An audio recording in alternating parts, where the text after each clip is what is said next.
Hola a todos los que nos acompañan en Cuentos de Viuda. ¿Se imaginan ser despojados de todo, humillados y obligados a cargar con un viejo baúl que todos desprecian, sin saber que justo ahí, entre el polvo y el olvido, se esconde la fortuna más grande que jamás soñaron? Esta historia de una madre viuda y sus dos pequeñas hijas, enfrentadas a la crueldad de una abuela sin corazón, les demostrará que la justicia divina, aunque a veces tarda, llega con una fuerza inquebrantable. Pero antes de sumergirnos en este secreto, me encantaría que nos contaran aquí abajo en los comentarios desde qué rincón del mundo nos están escuchando. Nos llena el alma saber hasta dónde llegan nuestras historias, y si este relato toca su corazón, les pido un pequeño gesto de solidaridad en esta época tan especial. Denle me gusta a este video y suscríbanse al canal. Es gratis, no les cuesta nada, y cada suscripción es un regalo de esperanza que nos ayuda a seguir compartiendo estas narrativas que nos recuerdan el verdadero espíritu de la Navidad. Que la abundancia y las bendiciones de Dios llenen sus vidas y se unen a nuestra comunidad ahora mismo. Su apoyo es nuestra mayor bendición. Ahora sí, busquen un pañuelo, prepárense para la emoción y vamos a comenzar. La casa de piedra gris, con su techo de tejas rojas y un jardín siempre florido, se erguía majestuosa en la colina de Villa Esperanza. Para muchos, era simplemente una de las propiedades más antiguas y respetadas del pueblo. Pero para Clara y sus dos pequeñas, Luna y Sol, gemelas idénticas de 7 años, ese hogar era el eco del amor de Ricardo, su esposo y padre. Recordaban con una mezcla de ternura y dolor cómo Ricardo, un hombre de manos fuertes y sonrisa contagiosa, dedicaba cada tarde a reparar algo en la casa, a plantar un nuevo rosal o a jugar incansablemente con sus hijas en el césped. Ricardo era el pilar de su mundo, un ingeniero agrónomo que había heredado la pasión por la tierra de su propio padre, pero que había elegido la ciencia para mejorarla. Cuando Clara se casó con Ricardo, sabía que también se unía a la familia de doña Griselda, la madre de él. Griselda era una mujer de 50 y tantos años, de mirada fría y palabras cortantes, que nunca había aceptado a Clara. La veía como una intrusa, una joven de origen humilde que no estaba a la altura de su linaje.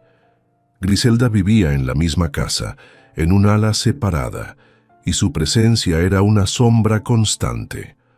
Aunque Ricardo intentaba mediar, la tensión era palpable.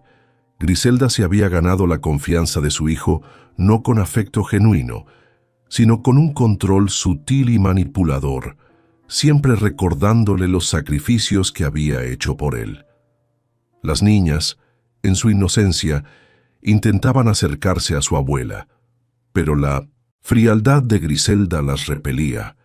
Había algo en su mirada, un brillo metálico cuando Ricardo no estaba presente, que asustaba a Luna y hacía que Sol se escondiera detrás de las faldas de su madre.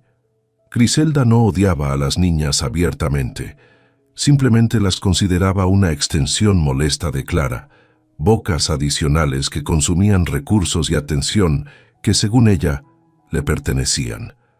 El frágil equilibrio de esa familia se rompió de la manera más abrupta y cruel.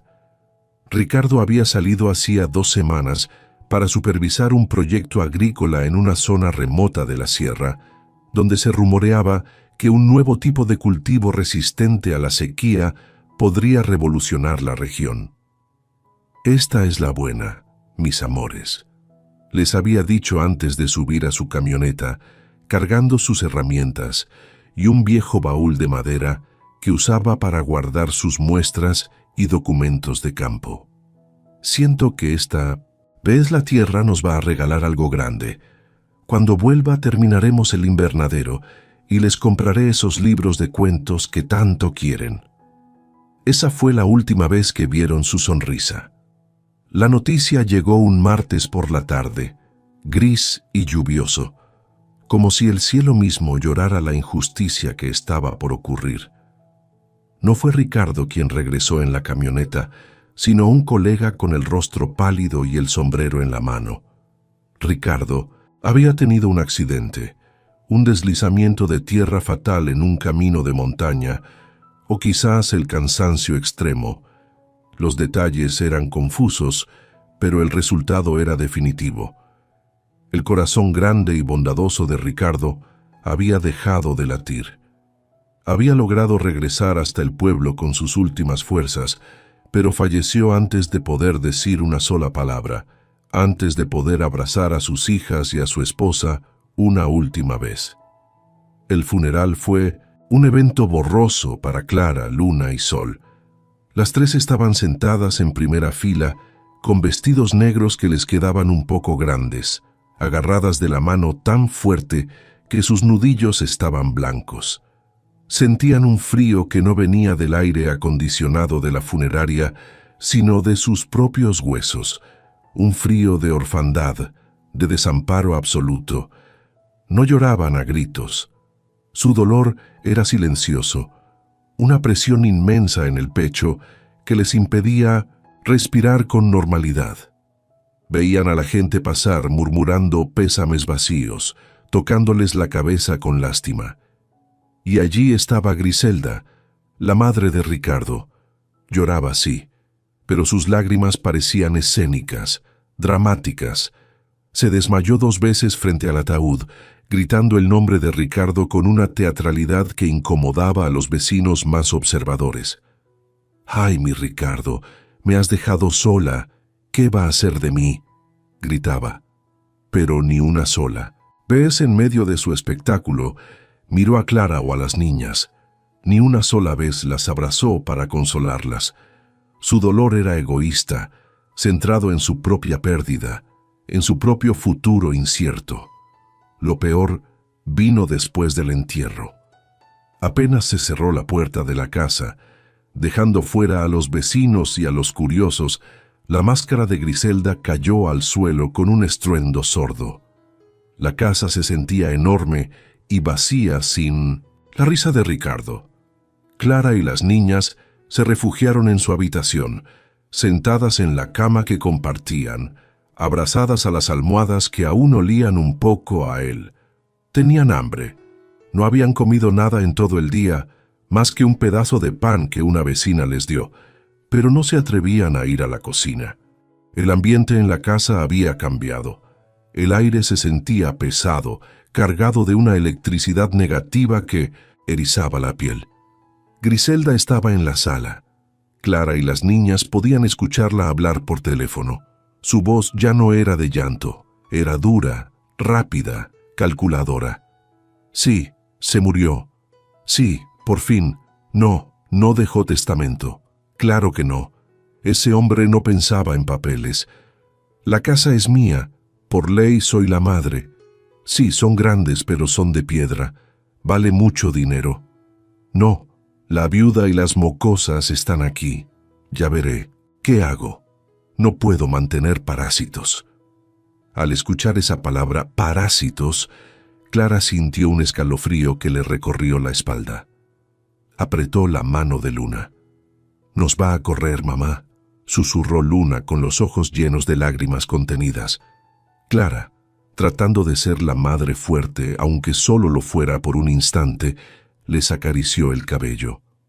«No, mis amores, papá hizo esta casa para nosotras. La abuela no puede sacarnos. Ella está triste nada, más». Pero Clara estaba equivocada. La tristeza no tenía nada que ver con lo que estaba ocurriendo en el corazón de aquella mujer. Era pura y simple codicia. Griselda llevaba años esperando tener el control total de los bienes de Ricardo. Odiaba el origen humilde de Clara. Odiaba tener que fingir afecto por unas niñas que no eran de su sangre pura. Ahora que Ricardo no estaba, ya no había necesidad de fingir. A la mañana siguiente, la realidad golpeó a Clara y a las gemelas con la fuerza de un huracán. Se levantaron temprano, impulsadas por la costumbre y por el hambre que les rugía en el estómago. Caminaron de puntillas hacia la cocina, esperando encontrar quizás un poco de leche o restos de la cena. Pero la cocina estaba impoluta, fría. No había aroma a café, no había sartenes en el fuego. Griselda estaba sentada a la cabecera de la mesa, el lugar que siempre había ocupado Ricardo, tomando una taza de té y revisando unos documentos con una calculadora al lado. Al ver entrar a Clara y a las niñas, no sonrió. Dejó la taza sobre el plato con un golpe seco que resonó en el silencio de la habitación como un disparo. «¿Qué hacen aquí paradas?», preguntó Griselda con una voz que cortaba como el vidrio. «Tenemos hambre, abuela», dijo Sol con la voz apenas un hilo, bajándola así, cabeza. Griselda soltó una risa seca, sin humor. «Abuela, mamá, ya no sé ni qué soy para ustedes. Escúchenme bien porque no lo voy a repetir. Las cosas han cambiado. Mi hijo ya no está para traer dinero a casa. Se acabó la comida gratis. Se acabaron los mimos». Clara dio un paso adelante sintiendo que sus piernas temblaban, pero impulsada por la injusticia. «Pero Ricardo dejó dinero guardado. Él siempre decía que tenía ahorros para la comida», dijo Clara defendiendo el derecho de sus hijas a subsistir. Griselda se levantó de la silla bruscamente, haciendo que la silla rechinara contra el piso de cerámica. Se acercó a Clara y a las niñas, que retrocedieron instintivamente hasta chocar contra la pared. La mujer se agachó para estar a la altura de sus rostros y pudieron oler su perfume fuerte y ver la dureza implacable en sus ojos. «Mi hijo se gastó todo», mintió Griselda gritando. «Todo se fue en esa estúpida búsqueda de nuevas semillas que nunca sirvió para nada. Solo dejó deudas. Y esta casa, mis queridas, ahora es mía. Es mi compensación por haberlo aguantado estos años. Yo soy su madre. Yo soy la dueña. Ustedes no son nada aquí. No tienen padre y ahora tampoco tienen casa». El corazón de Clara latía tan fuerte que pensó que se le saldría del pecho.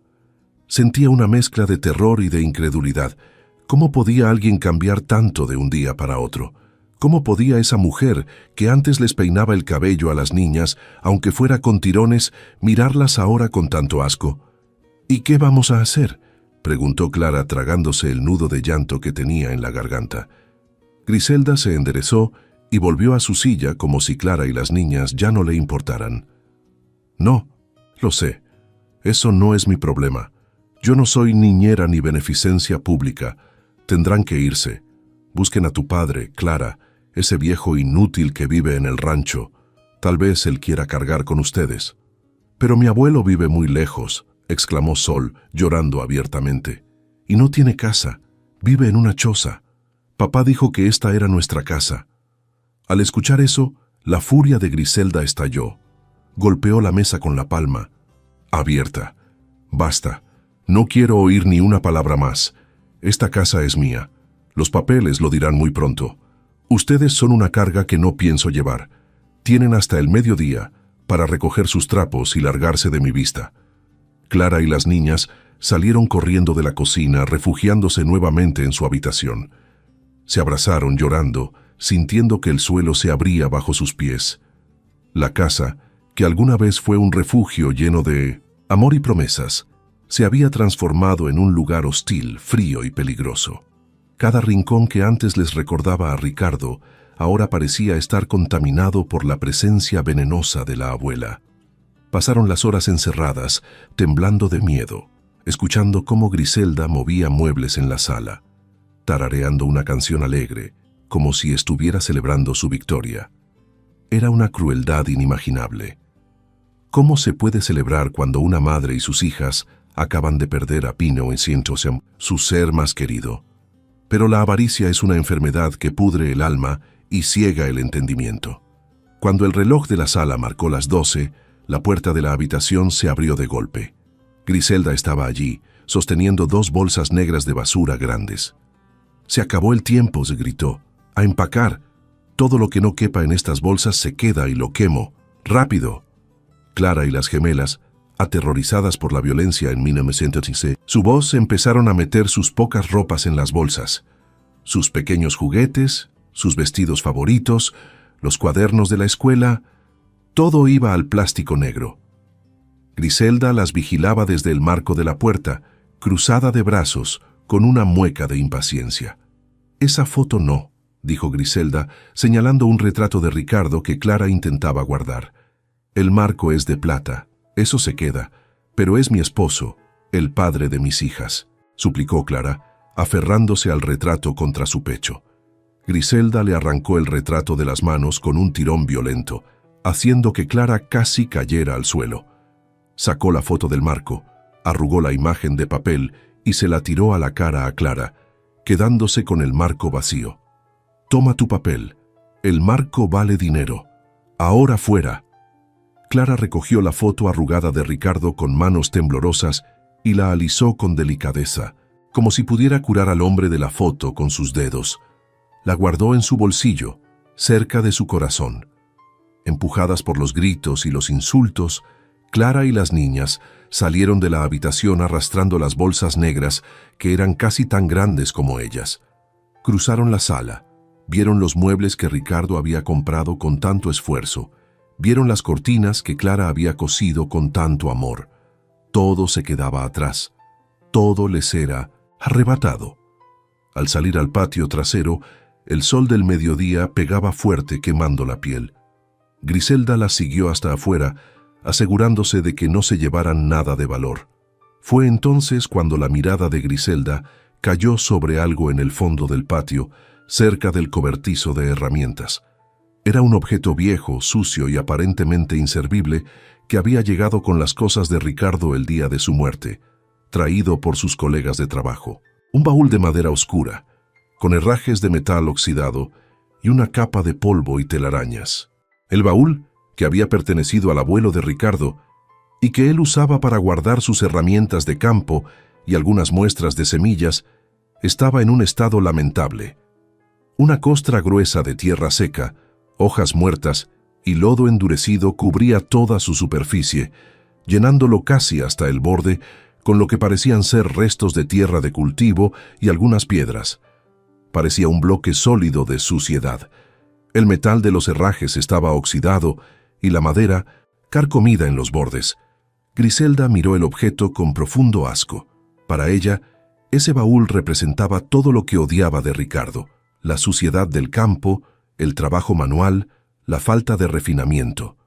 «Miren eso», dijo Griselda, señalando el baúl con un dedo acusador. «Esa porquería llegó con las cosas de mi hijo. Ahí está su gran herencia, un montón de tierra y madera vieja. ¡Qué vergüenza!». Clara y las niñas miraron el baúl. Recordaban haber visto a Ricardo empujarlo o cargarlo, sonriendo.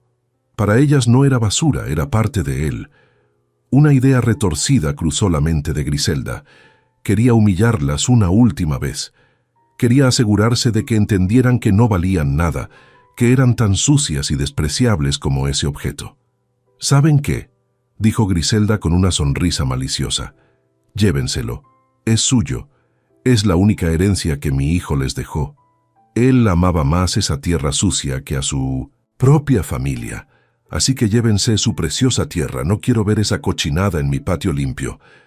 «¿El baúl?», preguntó Sol confundida. Pesaba mucho y ellas eran pequeñas. «Sí, el baúl», gritó Griselda.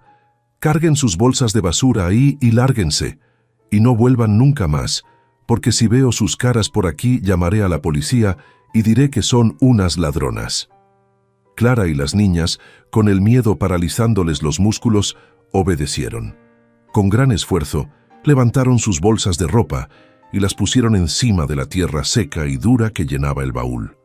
Luego, Clara tomó los mangos de metal que estaban ásperos y oxidados. Intentó levantarlo, pero era increíblemente pesado. La tierra seca pesaba como plomo. «¡Empujen!», gritó Griselda desde el porche riéndose. «Así aprenderán lo que es la vida de verdad». Luna y Sol se pusieron al lado de su madre, agarrando los bordes del baúl entre las tres, con las caras rojas por el esfuerzo y las lágrimas corriendo por sus mejillas, mezclándose con el sudor. Lograron levantar la pesada carga. El metal chirrió al girar. un sonido agudo y triste que parecía el lamento del mismo baúl. Paso a paso, empujaron el pesado objeto hacia el portón. Sus brazos delgados dolían, sus piernas flaqueaban. Cada metro era una tortura física, pero el dolor en sus corazones era 1000 veces peor. Estaban siendo expulsadas de su propio hogar, desechadas como basura, obligadas a cargar con los restos sucios del trabajo de Ricardo. Al llegar a la calle de tierra, Griselda les gritó una última vez: «Vayan con tu padre, Clara, y dile que él las mantenga y llévense esa mugre lejos de mi casa de una vez por todas». El portón de metal se cerró tras ellas con un golpe definitivo. ¡Clang! Ese sonido marcó el fin de su infancia feliz. Ahí estaban una madre y 2 niñas de 7 años, solas en el mundo, bajo el sol abrasador, empujando un baúl viejo lleno de tierra seca y bolsas de basura, caminando hacia un destino incierto. La gente del pueblo las miraba pasar desde sus ventanas, algunos con lástima, otros con indiferencia, pero nadie salió a ayudarlas. Nadie se enfrentó a la viuda en la casa de piedra. Clara miró a Luna y Sol. Veía el terror en los ojos de sus hijas. Sabía que no podía derrumbarse. «Vamos, mis amores», dijo Clara, tragándose sus propias lágrimas. «Vamos donde el abuelo Mateo. Papá nos está mirando desde el cielo. Él nos va a ayudar a empujar». Lo que ni Griselda, ni los vecinos, ni siquiera Clara y las niñas sabían, es que ese baúl sucio y viejo, esa basura que Griselda había despreciado con tanta soberbia, contenía un secreto pesado, oculto bajo capas de tierra y olvido. Un secreto que tenía el poder de cambiar sus vidas para siempre si lograban sobrevivir al camino. Griselda creyó que las estaba enviando a la miseria con una carga de tierra inútil, pero el destino es irónico y a veces la verdadera riqueza se esconde donde la gente soberbia se niega a ensuciarse las manos para buscar. El sol del mediodía en aquel pueblo rural no perdonaba. Era un sol blanco, hirviente, que hacía vibrar el aire sobre el asfalto y levantaba columnas de polvo en los caminos de tierra. Clara y las niñas apenas habían recorrido 500 metros desde la casa de piedra que alguna vez fue su hogar, y ya sentían que sus pulmones iban a estallar. El baúl, esa herencia despreciable que la abuela les había lanzado como una burla, pesaba como si llevaran el mundo entero dentro de él. Y es que no era una carga normal. Aquel bloque de mineros y tierra seca, mezclado con piedras de río y la arcilla más densa de la montaña, se había solidificado dentro del recipiente de madera como si fuera concreto. A eso, súmale las 2 bolsas negras con la ropa y los pocos recuerdos que lograron salvar. Para una madre y 2 niñas de 7 años, malnutridas y con el alma rota, mover aquello era una tarea titánica, casi imposible. «Luna, Sol, empujen fuerte», jadeaba Clara con las manos aferradas a los mangos de metal oxidados. Sentía cómo el metal rugoso le lastimaba las palmas, abriendo pequeñas ampollas en su piel tierna. 1, 2, 3, empujen. Sol, que caminaba al lado del baúl intentando ayudar a que no se atorara en las piedras del camino, sollozaba sin consuelo. «Me duele, mamá, me duelen los pies, tengo sed», lloraba la pequeña con el rostro sucio de polvo y lágrimas. «¿Por qué pesa tanto el baúl de papá? ¿Por qué está lleno de tierra?»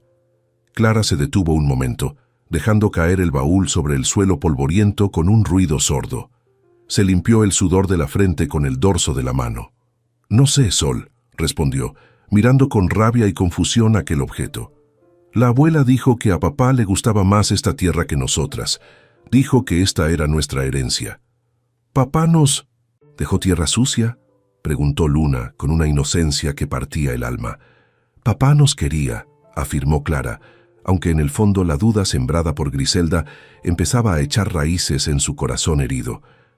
Tal vez no tuvo tiempo de limpiarla, o tal vez solo quería que tuviéramos algo suyo, aunque fuera esto. La jornada continuó. El pueblo se extendía a lo largo de una carretera principal antes de desviarse hacia los cerros, donde vivía la gente más humilde, los olvidados, entre ellos el abuelo Mateo. Para llegar allá, Clara y las niñas tenían que atravesar el centro del pueblo y ese fue su segundo castigo, la vergüenza pública. Pasaron frente a la plaza donde algunas mujeres compraban verduras y hombres mayores jugaban dominó bajo la sombra de los árboles. El arrastre pesado del baúl, arrast, arrast, arrast, llamaba la atención de todos. Las miradas se volvían hacia ellas. Esas no. Son la viuda de Ricardo y sus hijas, susurró una señora con una bolsa de mercado, señalándolas sin disimulo. Sí, pobrecitas. Mira cómo van. Parecen mendigas. Dicen que la Griselda las echó. Esa mujer es una fiera. ¿Y qué llevan ahí? Basura. ¡Qué vergüenza, Dios mío! Las palabras llegaban a los oídos de Clara como latigazos. Sentía el calor de la humillación subiendo por su cuello, enrojeciendo sus orejas. Quería gritarles que no eran mendigas, que esa era su casa, que Ricardo había muerto trabajando para ellas. Pero la garganta se le cerró. Agachó la cabeza, ordenando a sus hijas en voz baja: «No miren a nadie, mis amores. Sigan caminando. No lloren delante de ellos». Nadie se acercó. Nadie les ofreció un vaso de agua. En los pueblos, a veces el miedo a meterse en problemas ajenos es más fuerte que la compasión. O quizás todos sabían del carácter vengativo de Griselda y preferían no buscarse una enemiga. La soledad de Clara y las gemelas era absoluta en medio de la multitud. Dejaron atrás el asfalto y entraron en el camino de terracería que subía hacia el monte. Aquí las casas eran más dispersas, hechas de madera y láminas de zinc. El camino se volvió empinado, lleno de baches y piedras sueltas. Empujar el baúl cuesta arriba se convirtió en un calvario físico extremo. El baúl chocaba contra las piedras y se desviaba violentamente, golpeando los bracitos de Luna y Sol. En un momento crítico, el baúl se atoró en una zanja profunda hecha por la lluvia. «Esperen, mis amores, ayúdenme a levantarlo», gritó Clara. Las tres jalaron, empujaron y forcejearon. La tierra seca dentro del baúl lo hacía pesar como un cadáver. Clara resbaló en la gravilla y cayó de rodillas, raspándose la piel hasta sangrar. «¡Ah!», gritó de dolor y frustración, golpeando el suelo con el puño. «No puedo, no podemos». Se quedaron sentadas en medio del camino desierto, rodeadas solo por el zumbido de las cigarras y el viento caliente que movía los arbustos secos. Estaban agotadas, sedientas y solas. Sol se abrazó a su madre y ambas lloraron. Un llanto desgarrador que liberaba todo el miedo acumulado desde la muerte de Ricardo. «Quiero a mi papá, quiero a mi papá», repetía Luna como un mantra doloroso. Fue entonces, en ese momento de rendición total, cuando Clara sintió una fuerza extraña. Miró el baúl. Ahí estaba el objeto, sucio, feo, pesado, pero era de Ricardo. Sus manos habían tocado esos mangos, su sudor había caído sobre esa madera. Clara se puso de pie, secándose las lágrimas con rabia. Se quitó la tierra de las rodillas ensangrentadas. «No nos vamos a quedar aquí a morir, mis amores», dijo con una voz que por primera vez sonaba adulta. «Griselda quiere que nos rindamos, quiere que nos quedemos tiradas como basura. Pero no somos basura, somos la familia de Ricardo, y Ricardo era fuerte. Pero pesa mucho», lloró Sol. «Entonces lo empujaremos centímetro a centímetro, pero llegaremos donde el abuelo. Levántense». Esa determinación nacida del orgullo y del instinto de supervivencia las impulsó nuevamente. Tardaron 3 horas más en recorrer lo que un adulto habría hecho en 30 minutos. La tarde comenzó a caer, tiñendo el cielo de naranjas y morados violentos, anunciando una noche oscura en el monte. El miedo a la oscuridad, a los animales del campo y a la soledad les dio el último empujón de energía. A lo lejos, casi mimetizada con la vegetación, vieron la pequeña columna de humo que salía de una chimenea improvisada.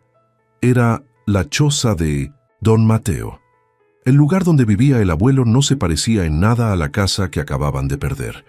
Era una estructura precaria levantada sobre un pedazo de tierra árida que nadie más quería.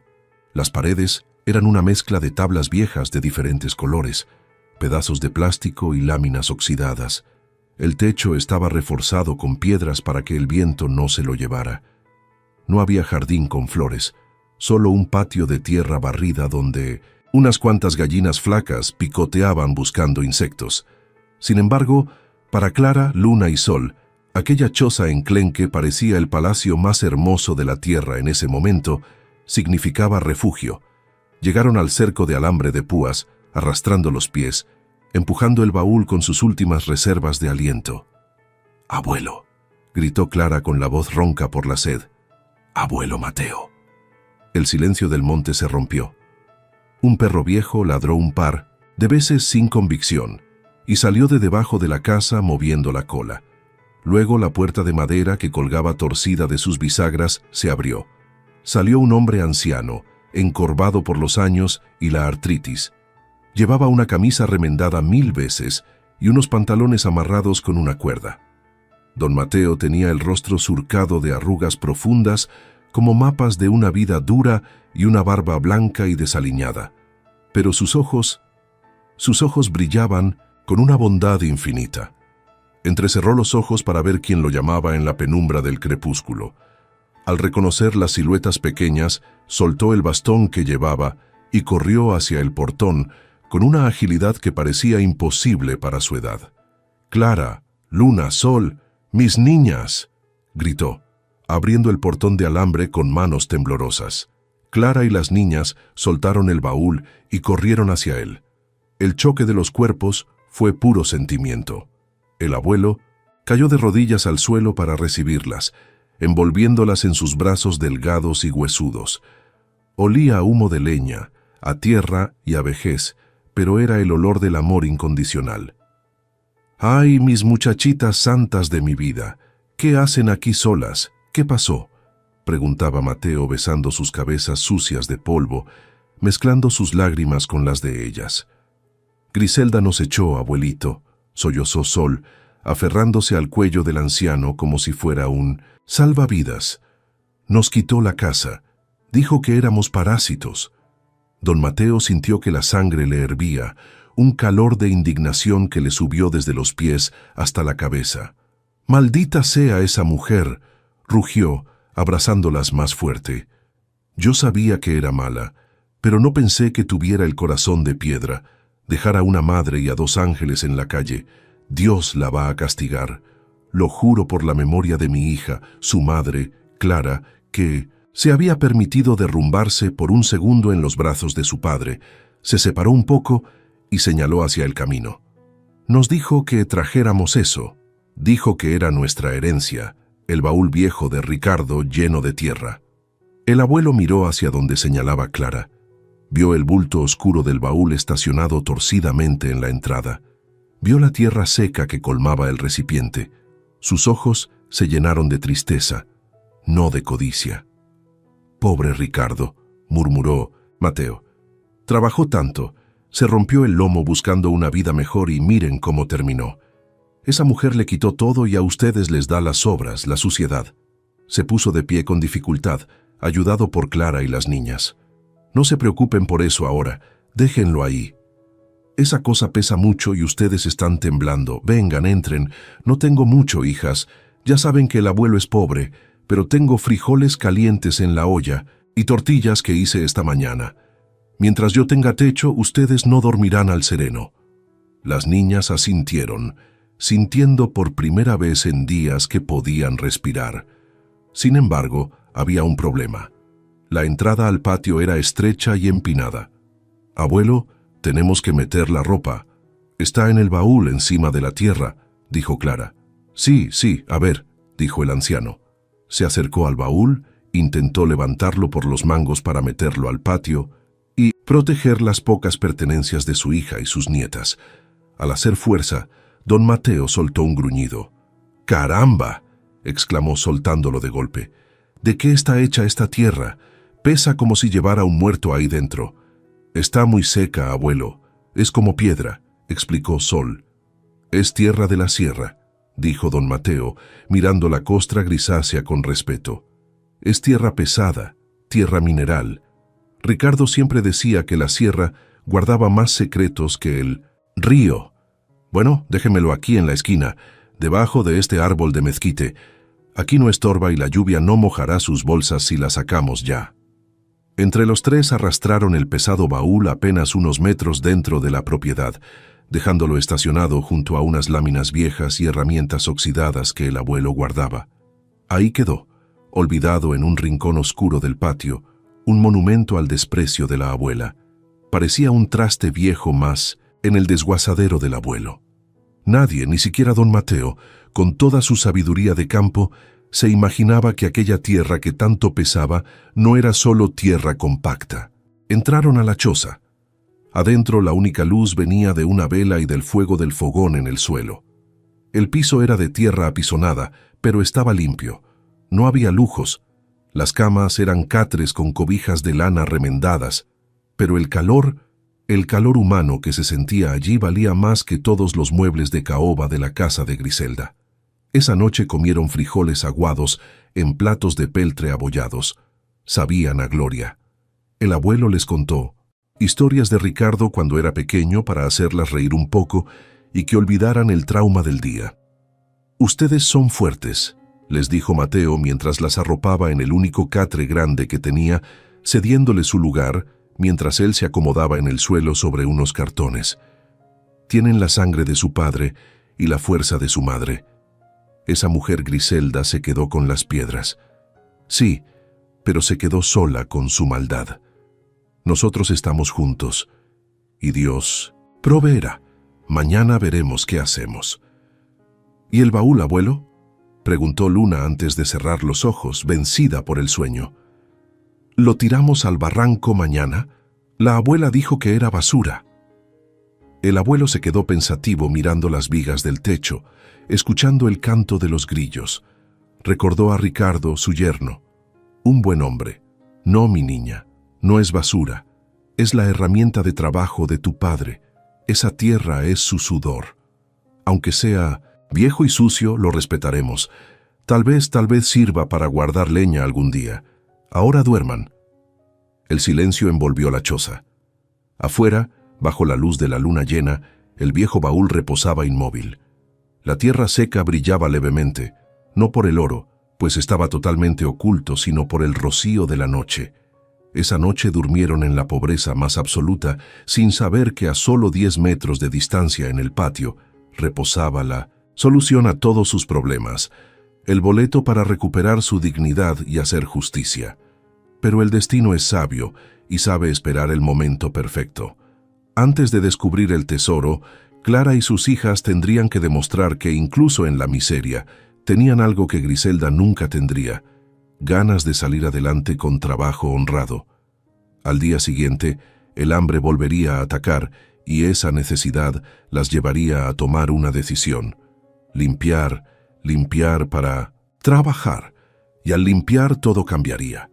La primera mañana en la choza de don Mateo amaneció con un frío que calaba los huesos.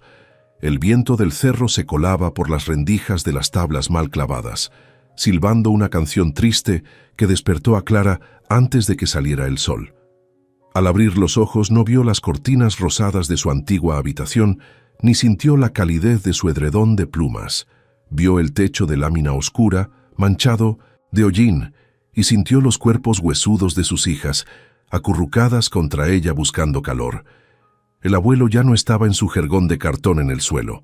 Desde afuera se escuchaba el sonido rítmico de un hacha vieja golpeando madera seca. «Toc, toc, toc».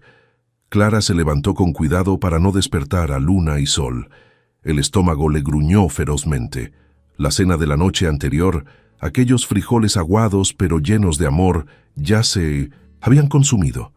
Caminó descalza sobre la tierra apisonada hasta la puerta. Allí estaba don Mateo cortando unas ramas secas para alimentar el fogón. «Buenos días, mi niña», dijo el abuelo al verla, intentando sonreír, aunque el cansancio en sus ojos era evidente. «¿Dormiste bien?» «Tengo frío, abuelo, y hambre», respondió Clara con esa sinceridad brutal que da el sufrimiento. El rostro de don Mateo se ensombreció por un segundo, una nube de dolor pasando por su mirada. Dejó el hacha y se limpió las manos en su pantalón desgastado. «Ven, hija, el fuego ya va a calentar y vamos a ver qué encontramos para desayunar. La realidad de la pobreza golpeó fuerte ese día y los siguientes. La despensa de don Mateo no era mágica, era finita. Un poco de maíz, un frasco con manteca, sal y unos cuantos chiles secos. Eso era todo. El abuelo hacía milagros. Tortillas con sal para el desayuno, sopa de tortilla con agua para la comida.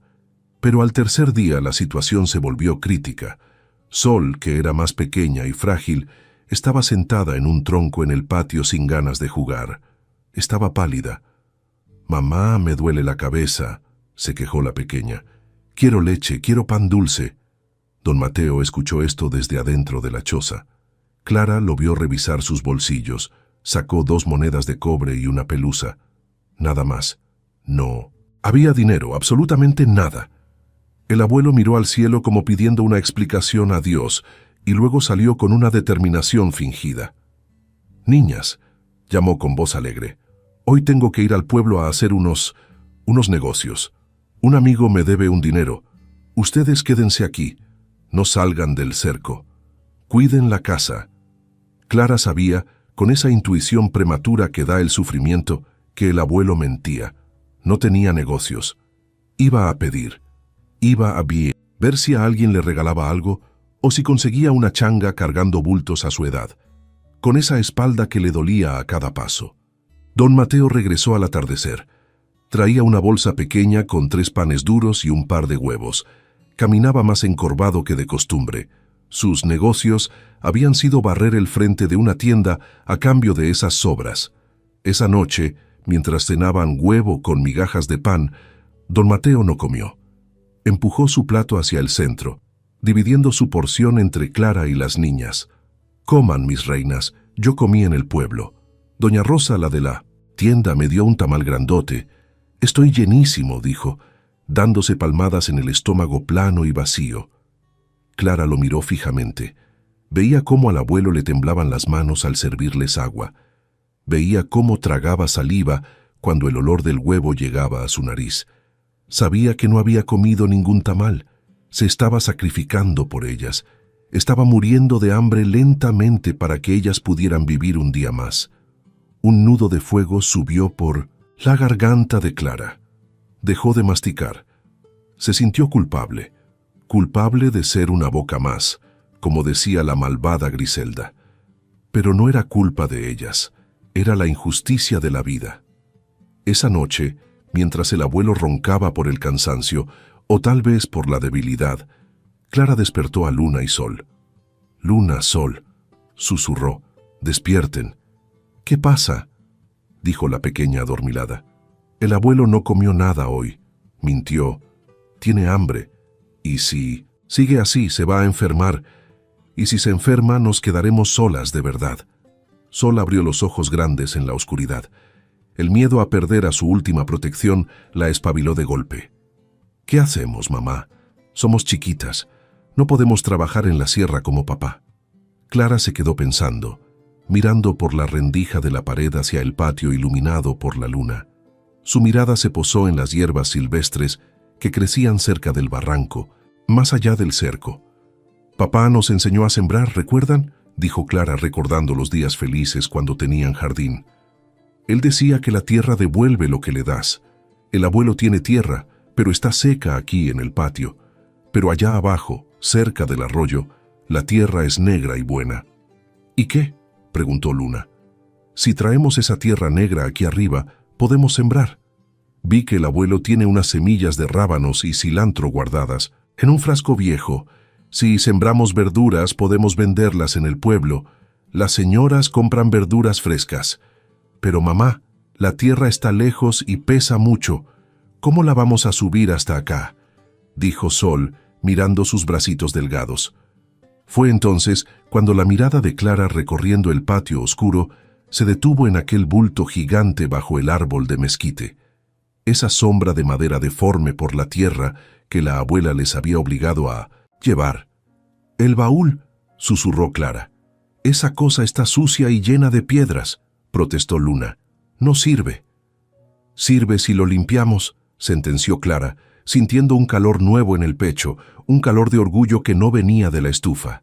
Papá usaba ese baúl para trabajar. Nosotras también lo usaremos mañana, mis amores.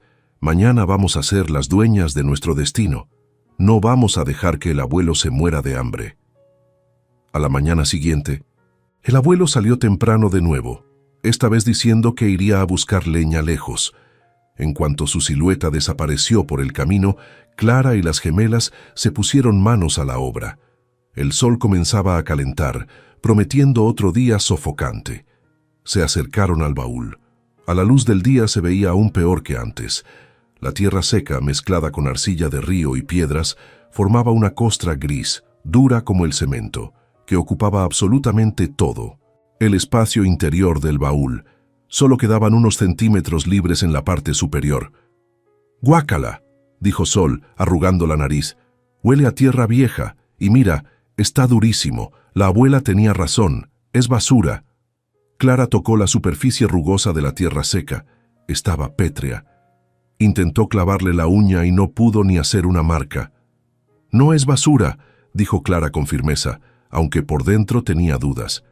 «Es la herramienta de papá, y necesitamos sacar toda esta cochinada para poder traer la tierra buena». Corrieron a buscar armas para su batalla contra la suciedad. Encontraron una vieja cuchara de albañil oxidada que el abuelo usaba para remendar las paredes, un pedazo de varilla de metal y un cepillo de cerdas duras, casi pelón. También conectaron la manguera negra al grifo del patio. Por suerte, ese día había un hilo de agua. «Primero hay que mojarlo», ordenó Clara, asumiendo el mando como si fuera la capataz de una obra. «Si no se ablanda, nunca lo vamos a sacar». Sol tomó la manguera y dirigió el chorro de agua hacia el bloque de tierra seca dentro del baúl. El agua golpeó la tierra dura, salpicando lodo marrón por todas partes, manchando sus vestidos viejos y sus piernas. «¡Más agua!», gritó Clara. «¡Que se empape!». Durante una hora entera, Clara y las niñas regaron aquel bloque de tierra compacta. Poco a poco, la capa superior empezó a ceder, volviéndose lodosa y pegajosa. El olor a tierra mojada llenó el aire, un olor nostálgico que les recordó a Ricardo cuando volvía del trabajo. «Ya está un poco blando arriba», dijo Clara, cerrando el grifo para no gastar el agua que era oro en esa zona. «Ahora a rascar». Clara tomó la cuchara de albañil y Luna el pedazo de varilla. Se subieron a los lados del baúl con los pies colgando y empezaron a golpear y raspar, clac, clac, clac. El trabajo era agotador. La tierra de la sierra no era tierra normal de jardín, era arcilla densa, pesada, que se había secado durante semanas o quizás meses bajo el sol, mientras el baúl estaba abandonado tras la muerte de Ricardo. Cada pedazo que lograban arrancar pesaba mucho. «Uf, esto no se acaba nunca», jadeó Luna después de 20 minutos con las manos doloridas. «Solo hemos sacado un poquito». Clara miró el progreso. Habían logrado hacer un pequeño agujero en la superficie, pero la mayor parte del baúl seguía lleno de ese material sólido y grisáceo. Parecía que la tierra se resistía a irse, como si guardara celosamente algo en su interior protegiéndolo de la luz. «No te rindas, Luna», dijo Clara, limpiándose una gota de lodo que le había caído en el ojo. «Piensa en el abuelo, piensa en que podremos plantar rábanos, piensa en que Griselda se va a morir de rabia cuando nos vea vendiendo verduras y ganando dinero». La mención de Griselda encendió una chispa de furia en Sol. Agarró la varilla con ambas manos y golpeó con fuerza el centro del bloque de tierra. «Toma esto, tierra fea», gritó. «Toma esto, Griselda mala». Clara y las niñas canalizaron todo su dolor, su abandono, su miedo y su hambre en esa tarea física. Lavar ese baúl se convirtió en un acto de purificación. Estaban limpiando la herencia sucia que les dieron, transformándola en algo útil. Querían demostrar que no necesitaban la limosna de nadie. El sol estaba en el cenit, quemándoles la espalda. El sudor corría por sus frentes mezclándose con la tierra. Parecían 3 estatuas de barro vivientes, sucias de pies a cabeza, pero sus ojos brillaban con una determinación feroz. De repente, Clara, que estaba raspando profundo cerca del fondo con la cuchara de albañil, Sintió algo extraño. La cuchara no se hundió suavemente en el lodo ablandado por el agua. Tampoco golpeó contra el fondo de madera del baúl que debía sonar a toc. El sonido fue diferente. Fue un clink, sólido pero no metálico como el metal oxidado. Se sentía como si hubiera golpeado una piedra muy dura y grande atrapada en el fondo. «Hay una piedra atorada aquí», dijo Clara frustrada, tratando de hacer palanca con la cuchara. «Ay, qué duro, Sol, échale agua justo aquí». Sol trajo la manguera de nuevo y apuntó el chorro directamente al lugar donde Clara estaba forcejeando. El agua a presión barrió el lodo suelto, creando un pequeño remolino marrón. Clara metió la mano en el lodo sin importarle ensuciarse hasta el codo. Sus dedos tantearon buscando la piedra para sacarla y tirarla lejos. Tocó una superficie irregular, rugosa, fría y pesada. Muy pesada. Intentó moverla, pero estaba bien incrustada en el fondo, como si fuera parte de un piso. «Está atorada», gruñó Clara. «Trae la varilla. Vamos a sacarla a la fuerza». Luna le pasó la varilla de Minomancetten hierro. Clara la clavó al lado del objeto duro y hizo palanca con todo su peso. «1, 2, 3», gritó Clara. El objeto cedió un poco, despegándose de la arcilla que lo aprisionaba como pegamento. Clara vio un destello bajo el agua turbia y el lodo. «¿Qué es eso?», preguntó Luna acercando su carita sucia. «No sé, parece una piedra de río, pero amarilla», dijo Clara, confundida. Sacó el objeto del lodo y lo levantó hacia la luz del sol para verlo mejor.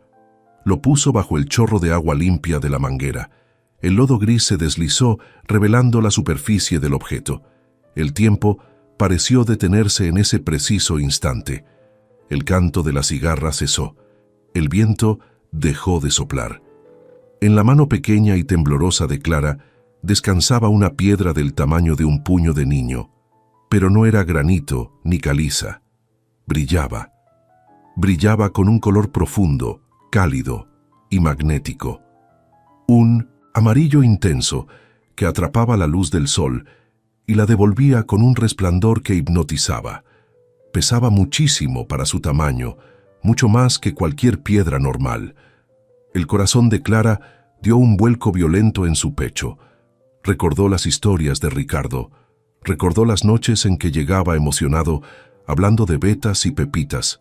«Luna, Sol», dijo Clara con la voz estrangulada, casi incapaz de hablar. «Luna, Sol, miren esto». Luna y Sol miraron la piedra dorada. «Es bonita», dijo la pequeña Sol sin comprender del todo. «Es oro de mentiras como los aretes de la abuela Griselda». Clara miró el objeto y luego miró el fondo del baúl, donde el agua había lavado un poco más el lodo. Debajo de la capa de arcilla que aún quedaba, había más bultos. El fondo del baúl no era plano, estaba lleno de irregularidades. Con manos frenéticas, Clara empezó a raspar el resto del barro con sus propias uñas. «Luna, Sol, laven más rápido». A medida que el agua y sus manos iban quitando la costra de basura y tierra vieja, la verdad comenzaba a emerger del fondo de aquel trasto viejo. Ricardo no había dejado ese baúl lleno de tierra por descuido. No había dejado que la tierra se secara por pereza. Lo que estaba apareciendo ante los ojos incrédulos de Clara y las niñas no era basura. «Dios mío», gritó Clara, cayendo sentada hacia atrás en el charco de lodo con la piedra amarilla apretada contra su pecho. El fondo del baúl era una alfombra dorada oculta bajo la miseria. Clara estaba sentada en el lodo con el vestido empapado y sucio, pero no sentía frío ni incomodidad. El mundo entero se había reducido a ese objeto pesado, frío y amarillo que sostenía en su mano derecha. Su respiración era agitada, como si hubiera corrido un maratón. Sus ojos, muy abiertos, reflejaban el sol de la tarde que hacía centellear aquella pepita irregular con un fuego propio. «Mamá», susurró Luna, acercándose con miedo, como si estuvieran ante algo prohibido. «¿Es de verdad? ¿Es oro de verdad?» Clara tragó saliva sintiendo la boca seca a pesar del agua que corría a su alrededor. «Es muy pesado, mis amores», dijo con voz temblorosa. «Papá decía que el oro pesa más que el plomo y esto pesa mucho». Un silencio casi sagrado cayó sobre el patio trasero de la choza. El chorro de la manguera seguía corriendo, un sonido de agua constante que ahora parecía limpiar no solo la suciedad, sino también la miseria que las había rodeado en los últimos días. «Busca más», exclamó de pronto Sol, rompiendo el hechizo, impulsada por una mezcla de curiosidad infantil y una intuición aguda. Ahí abajo había más bultos. Las tres, olvidando el cansancio y el hambre, se lanzaron sobre el baúl con una energía renovada. Ya no era un trabajo forzado, era una búsqueda del tesoro, como en los cuentos, pero real. Sol dirigió el chorro de agua con fuerza, apuntando a los rincones donde la tierra seguía adherida como una costra terca. Clara y Luna usaban la cuchara de albañil y sus propios dedos para arrancar los pedazos de arcilla endurecida. Cada vez que el agua lavaba una sección del fondo del baúl, un grito ahogado salía de sus gargantas. No era una sola pepita, no eran dos. Ricardo, en su genialidad desesperada y amorosa, había creado un doble fondo natural. Había colocado las pepitas más grandes y puras que encontró, fruto seguramente de haber dado con la veta madre de la que tanto hablaba en la base misma del baúl. Eran piedras de oro bruto y regulares, algunas del tamaño de una nuez, otras tan grandes como un huevo de gallina. Luego había vertido encima la tierra más densa y pegajosa de la sierra para sellarlas, para ocultarlas de los bandidos que acechaban en los caminos. Y dejó que el sol secara esa capa, hasta convertirla en una piedra grisácea que nadie sospecharía. Murió antes de poder llegar a casa y decirle a su familia: «¡Lo logré! Mira, mamá, esta es enorme», gritó Luna, sacando una pieza alargada y deforme que brillaba intensamente al ser lavada. «¡Aquí hay otra!», respondió Clara llorando y riendo al mismo tiempo. Una histeria dulce de alivio. «Y otra más aquí. Mis amores, el fondo está lleno». En cuestión de 15 minutos, el viejo baúl oxidado, ese trasto despreciable que la abuela Griselda había mirado con asco, estaba irreconocible por dentro. El agua limpia había dejado al descubierto un lecho resplandeciente. Sobre el metal oxidado descansaban limpias y puras más de 15 pepitas de oro de gran tamaño. Era una fortuna incalculable. Era suficiente oro, no solo para comprar comida, sino para comprar la casa de piedra 10 veces, para comprar el pueblo entero si quisieran. Clara y las niñas se quedaron mirando el espectáculo deslumbradas. El contraste era brutal, el baúl viejo y oxidado por fuera y por dentro, un tesoro digno de reyes. En ese momento, el sonido de la puerta del cerco abriéndose las sobresaltó. Don Mateo había vuelto. El anciano entraba arrastrando los pies, más cansado que nunca. Su día había sido humillante. Había recorrido el pueblo intentando vender unos manojos de leña que recogió en el camino, pero la gente indiferente le había cerrado las puertas. Solo traía una pequeña bolsa de arroz que el cura de la iglesia le había regalado por lástima. Venía con el corazón roto, pensando en cómo miraría a los ojos a su hija y a sus nietas y les diría que otra vez no había carne, ni leche, ni dulces. Escuchó el agua correr y las voces agitadas de Clara y las niñas en el patio trasero. El pánico se apoderó de él. ¿Se habrían lastimado? ¿Habría entrado algún animal? «Clara, Luna, Sol», gritó soltando la bolsa de arroz y corriendo hacia atrás con el corazón en la boca, olvidando el dolor de sus rodillas. «¿Qué pasa? ¿Están bien?», preguntó buscándolas con la mirada. Las vio allí junto al baúl. Estaban empapadas, sucias de lodo de pies a cabeza, pero estaban sonriendo. No, no solo sonreían, sus rostros tenían una luz extraña, radiante. Clara se volvió hacia su padre. En 1900 sus manos sostenía 2 de las piedras más grandes. «Papá», dijo Clara con voz suave, «mira lo que nos dejó Ricardo». Don Mateo frunció el ceño, confundido.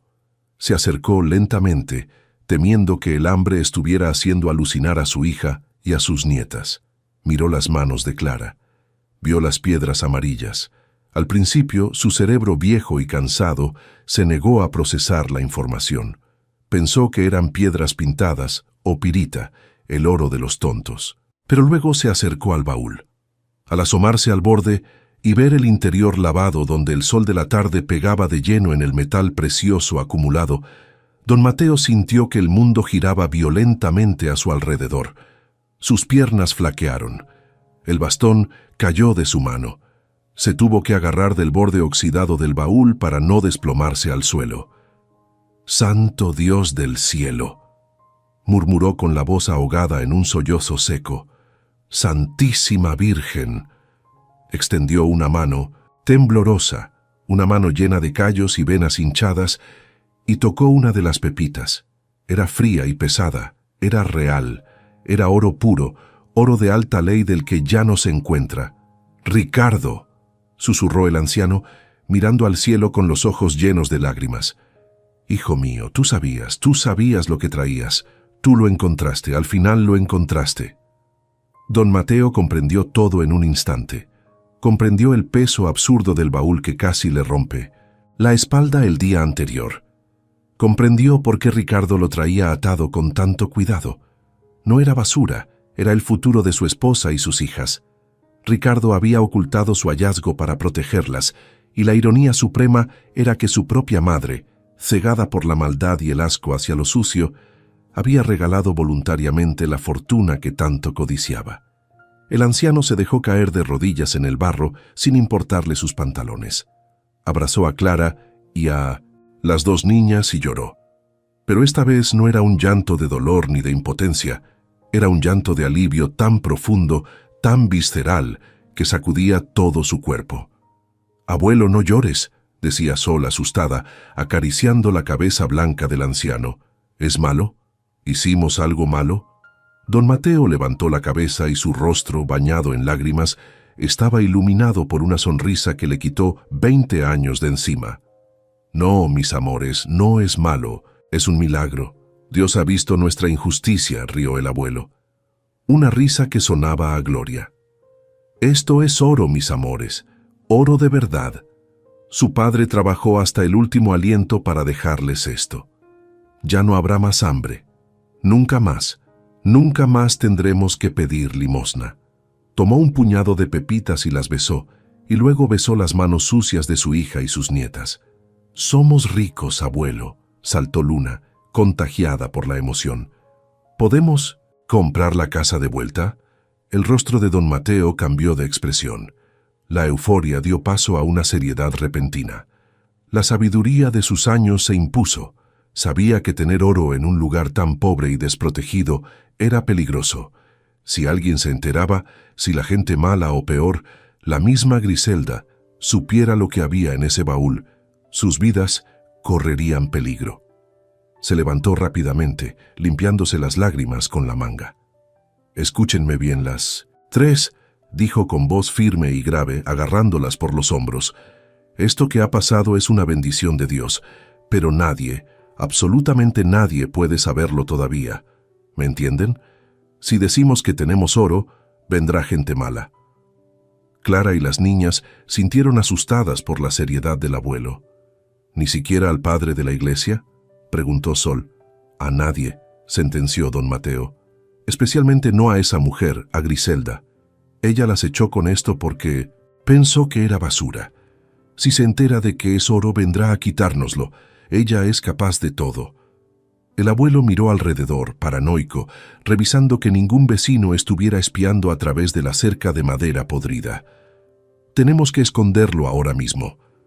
Rápidamente, don Mateo fue a la choza y trajo unos sacos de yute viejos y unas latas oxidadas vacías. Con manos ágiles sacaron todo el oro del baúl. Contaron 18 pepitas grandes y un puñado de pepitas más pequeñas y polvo de oro que había quedado en el fondo. El valor de aquello era astronómico para gente como ellos.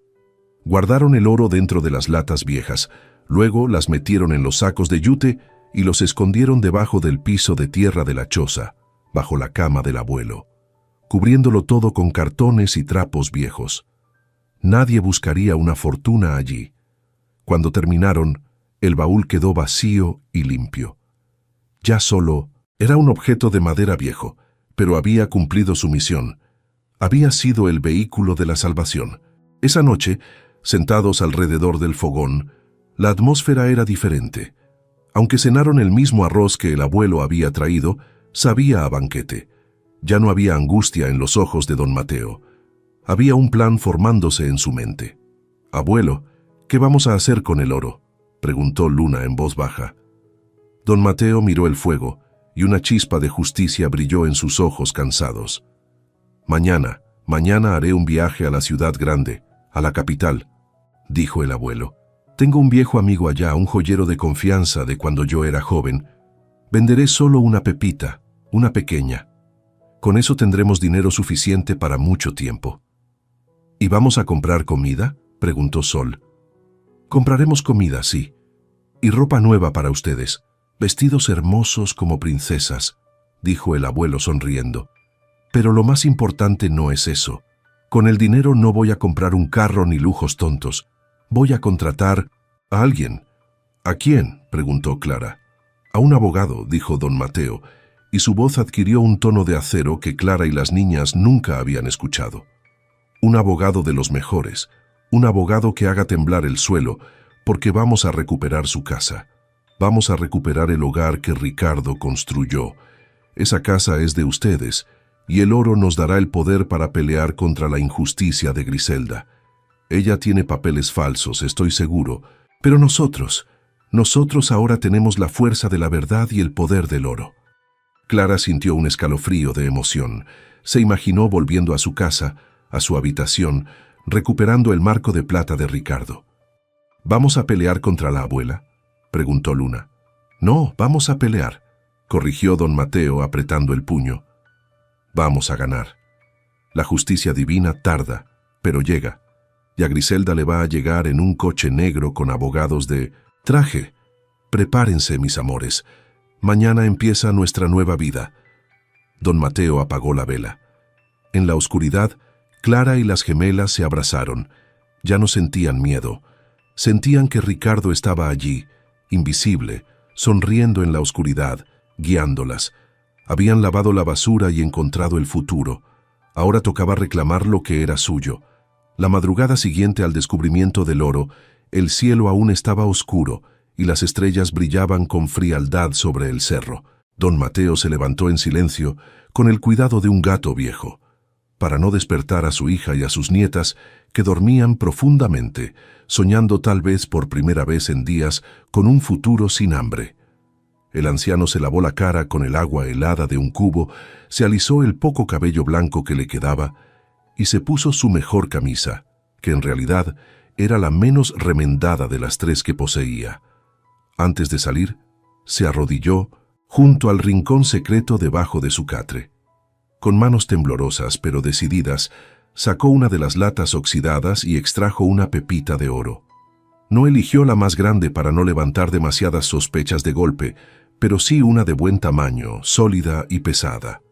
La envolvió en un pañuelo de tela vieja y la guardó en el bolsillo interior de su chaqueta, asegurándola con un imperdible para que no se moviera ni cayera. Sentía el peso contra su pecho, justo sobre su corazón, bombeando esperanza en cada latido. Escribió una nota con letra temblorosa en un pedazo de papel de estraza y la dejó junto a la almohada de Clara. «Fui a la ciudad. No tengan miedo. Vuelvo antes de que caiga el sol. Cierren bien la puerta y no le abran a nadie. Las ama el abuelo». Salió de la choza respirando el aire fresco de la mañana. Caminó hasta la carretera principal y esperó el viejo autobús que conectaba el pueblo con la capital del estado. Cuando el autobús llegó, el conductor lo miró con desdén al ver sus pantalones desgastados y sus botas llenas de tierra. «El pasaje son 50 pesos, abuelo, y no fío», dijo el chofer sin saludar. Don Mateo sacó las últimas monedas que le quedaban, literalmente todo su capital líquido, y pagó el boleto. Se sentó en la última fila, ignorando las miradas de lástima de los otros pasajeros. «Si supieran», pensó Mateo, acariciando el bulto en su pecho, «si supieran que este viejo cansado lleva encima el rescate de una familia entera». El viaje duró 3 horas. Al llegar a la ciudad grande, el ruido de los claxones, la gente corriendo y los edificios altos marearon un poco a don Mateo, quien llevaba años sin salir de su rutina en el monte, pero tenía una misión clara. No estaba allí para pasear. Caminó decidido, preguntando direcciones hasta llegar al barrio de los joyeros. Buscaba un local específico, un letrero antiguo de madera que decía Joyería El Crisol. El dueño, don Elías, era un hombre honesto, un viejo conocido de la juventud de Mateo, de cuando ambos trabajaron juntos en el comercio antes de que la vida golpeara a Mateo con la pobreza. Al entrar a la joyería, el guardia de seguridad se puso tenso y dio un paso adelante, bloqueando el paso del anciano. «Oiga, señor, aquí no damos limosna», dijo el guardia con voz autoritaria. Don Mateo alzó la vista y aunque su ropa gritaba miseria, sus ojos destellaban una dignidad real. «No vengo a pedir, joven, vengo a ver a don Elías. Dígale que Mateo, el viejo Mateo, está aquí». El guardia dudó, pero ante la firmeza del anciano llamó al dueño. Minutos después, un hombre mayor, bien vestido y con lentes de montura dorada, salió de la trastienda. Al ver a Mateo, su rostro se iluminó con reconocimiento y nostalgia. «Mateo, ¿cuánto tiempo, amigo mío?», exclamó Elías ignorando los harapos y abrazando a su viejo amigo. «Pasa, pasa a mi oficina. ¿En qué líos te has metido?». Ya en la privacidad de la oficina, con un café caliente enfrente, Mateo fue directo al grano. Sin decir muchas palabras, sacó el pañuelo del bolsillo, desprendió el imperdible y puso la pepita de oro sobre el escritorio de cristal. Clink. El sonido fue pesado y contundente. Elías se ajustó los lentes, tomó la piedra y la examinó bajo la luz de una lámpara especial. Luego sacó una lupa y unos líquidos para probar la pureza. Hubo un silencio tenso de 5 minutos que a Mateo le parecieron 5 años. Finalmente, Elías dejó la lupa y miró a Mateo con asombro total. «Mateo, esto es oro de sierra de la más alta pureza, oro viejo de ese que ya casi no se ve. Es 24 quilates sólido. ¿De dónde sacaste esto?». «Era de Ricardo, mi yerno», respondió Mateo con voz quebrada. «Murió buscándolo. Es lo único que nos dejó para salvar a mi hija y a mis nietas. Necesito venderlo. Elías, pero necesito un precio justo. No tengo tiempo para regatear. Mi familia tiene hambre». Elías asintió con seriedad. Hizo unos cálculos en una calculadora grande. «Por los viejos tiempos y porque veo la necesidad en tus ojos, te pagaré el precio de mercado internacional sin descontar mi comisión habitual». Elías abrió una caja fuerte y comenzó a contar billetes, fajas de billetes, 50,000, 100,000. La cifra siguió subiendo.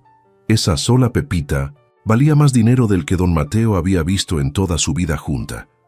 Cuando salió de la joyería, Mateo llevaba un sobre grueso bien escondido dentro de la chaqueta y el corazón latiéndole a 1000 por hora. Tenía miedo, sí, pero un miedo distinto. Ya no era miedo al hambre, era miedo a fallar en el siguiente paso. Lo primero que hizo no fue ir a un restaurante de lujo, fue a una tienda de ropa departamental. Entró en la sección de caballeros. Los vendedores lo ignoraron al principio, pero Mateo tomó un traje gris oscuro, una camisa blanca inmaculada, una corbata sobria y unos zapatos de cuero negro nuevos.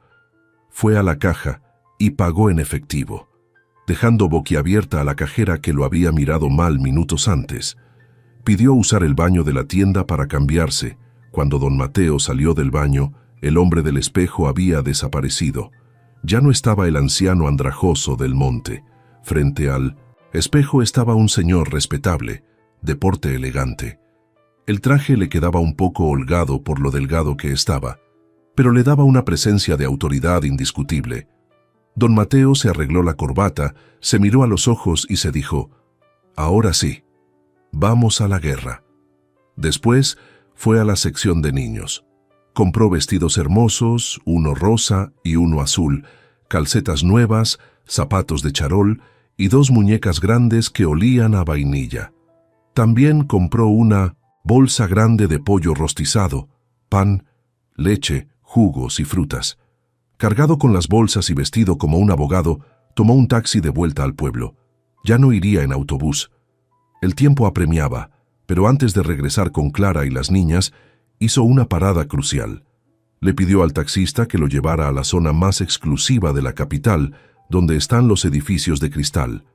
Entró al bufete de abogados Veritas y Justicia, la firma más temida y costosa de la región, famosa por ganar casos imposibles. La recepcionista, una joven muy maquillada, lo miró. Esta vez, al ver el traje nuevo, su actitud fue diferente, aunque aún escéptica, por las manos callosas del abuelo. «Buenas tardes, señor. ¿Tiene cita?» «No tengo cita, señorita, pero tengo un caso de despojo y fraude contra una madre y 2 menores de edad y tengo con qué pagar», dijo Mateo, poniendo un fajo de billetes sobre el mostrador como anticipo. «Quiero ver al licenciado Valdés, el jefe. El dinero tiene un lenguaje universal». 5 minutos después, Mateo estaba sentado en un sillón de piel frente a uno de los abogados más poderosos de la ciudad, el licenciado Roberto Valdés, un hombre astuto que olía el éxito a kilómetros. Mateo le contó todo. Le contó sobre la muerte de Ricardo, sobre la crueldad de Griselda, sobre la expulsión de Clara y las niñas sin nada más que un baúl viejo. No mencionó el oro explícitamente como la fuente de su nueva riqueza. Simplemente dijo que tenía recursos familiares para costear el juicio. «La casa fue construida por Ricardo», explicó Mateo, «pero el terreno era de mi difunta esposa, la abuela de Ricardo. Se lo regalamos a Ricardo cuando se casó con Clara. Nunca cambiamos las escrituras. El terreno sigue estando a nombre de mi esposa fallecida». Los ojos del abogado brillaron con una luz depredadora. Sonrió mostrando unos dientes muy blancos. «Don Mateo, si lo que usted me dice es cierto, esa mujer Griselda ha cometido un error fatal. Si el terreno estaba a nombre de la abuela paterna de las niñas y no hubo testamento de su esposa hacia Ricardo, y luego Ricardo muere sin testamento, la ley de sucesión es clara. La propiedad es de la viuda y sus hijas, no de la madre de Ricardo. La abuela solo tendría derecho sobre los bienes gananciales, pero la tierra es sangre». El abogado llamó a su asistente inmediatamente. «Investiguen el catastro del pueblo de Villa Esperanza ahora mismo. Quiero saber quién es el titular del predio 712. ¡Rápido!». En cuestión de media hora, gracias a los contactos del bufete, llegó un fax con la información. «¡Bingo!», exclamó el abogado golpeando la mesa. «El terreno sigue a nombre de doña Elena de la Cruz, su esposa, don Mateo. Griselda no tiene ningún derecho sobre el suelo, y la ley dice que lo accesorio sigue la suerte de lo principal. La casa pertenece al dueño del terreno». Mateo sintió que se le aflojaban las rodillas del alivio. «Eso significa que podemos sacarla». «No solo sacarla», dijo el abogado con una sonrisa fría. «Vamos a destruirla legalmente. La vamos a demandar por despojo, maltrato infantil, apropiación indebida y daños morales. Le vamos a quitar hasta las ganas de respirar. Prepare sus cosas, don Mateo. Mañana mismo iremos yo y mis socios. Quiero ver la cara de esa señora cuando le notifiquemos que vive en casa ajena». Mateo salió del bufete sintiéndose invencible, no por el oro que llevaba en el bolsillo, sino por el papel firmado que llevaba en el portafolio. El inicio del fin para la malvada abuela. El regreso a la choza fue emotivo. Cuando el taxi llegó al camino de tierra y bajó al señor de traje, Clara, Luna y Sol corrieron al cerco, asustadas al principio al no reconocerlo. «Mis amores, soy yo», gritó Mateo, abriendo los brazos. «Abuelo», preguntó Sol incrédula. «Te ves muy guapo, pareces un presidente». Esa tarde hubo fiesta en la choza miserable. Comieron pollo hasta hartarse, bebieron leche fría y las niñas estrenaron sus muñecas. Mateo les puso los vestidos, nuevos y aunque estaban en un piso de tierra, parecían verdaderas princesas. «Escúchenme bien», dijo Mateo mientras comían con una pata de pollo en una mano y una servilleta en la otra. «Mañana va a venir gente importante». «¿Vamos a ir a su casa? ¿A la casa de piedra?», preguntó Luna con miedo. «Pero la abuela Griselda nos va a gritar». «Griselda no va a gritar», aseguró Mateo con una tranquilidad escalofriante. «Mañana quien va a tener miedo es ella. Ustedes van a entrar por la puerta grande como las dueñas que son». La noche cayó sobre el monte, pero ya no era una noche triste, era la víspera de la batalla. Mientras Clara y las niñas dormían abrazadas a sus muñecas nuevas, don Mateo se quedó despierto un rato más, lustrando sus zapatos nuevos.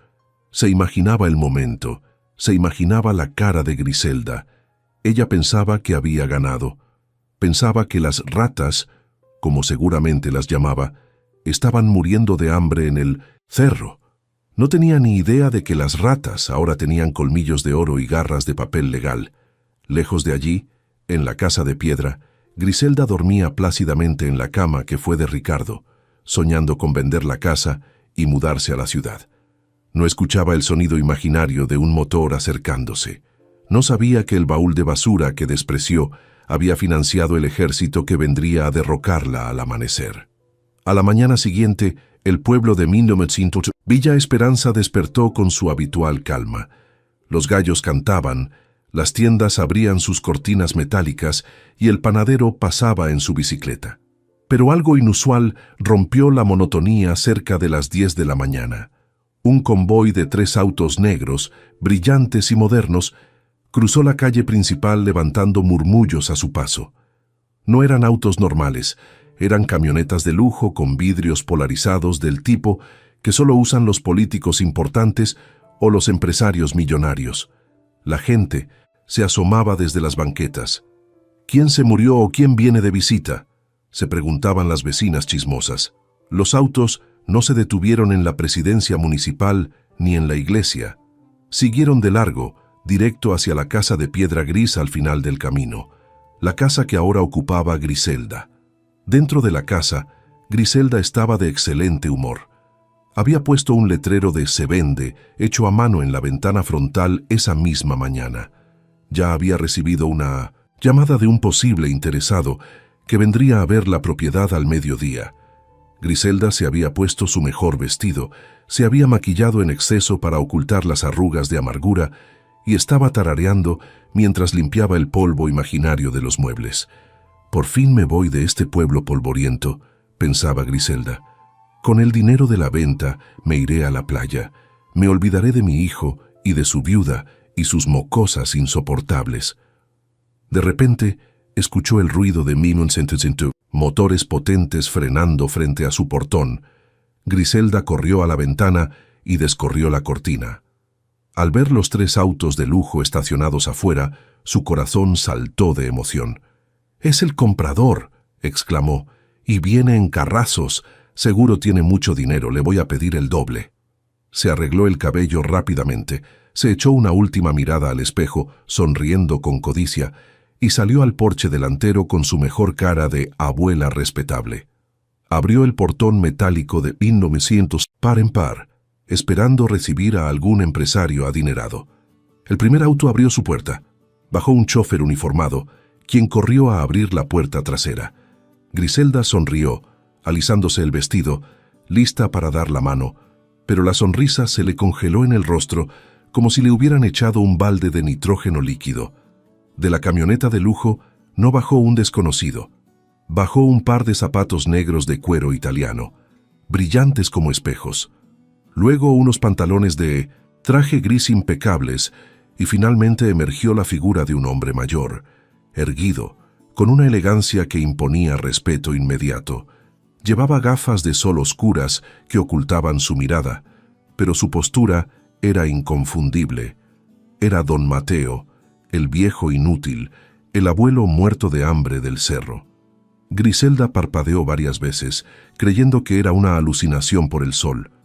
¿Cómo era posible? Ese viejo vestía harapos hace 3 días, pero el shock no terminó ahí. De la otra puerta, trasera, bajaron una mujer y 2 niñas. No eran la mujer sucia y llorosa y las niñas descalzas que ella había expulsado. Clara, Luna y Sol vestían vestidos nuevos, hermosos, con abrigos ligeros y zapatos de charol.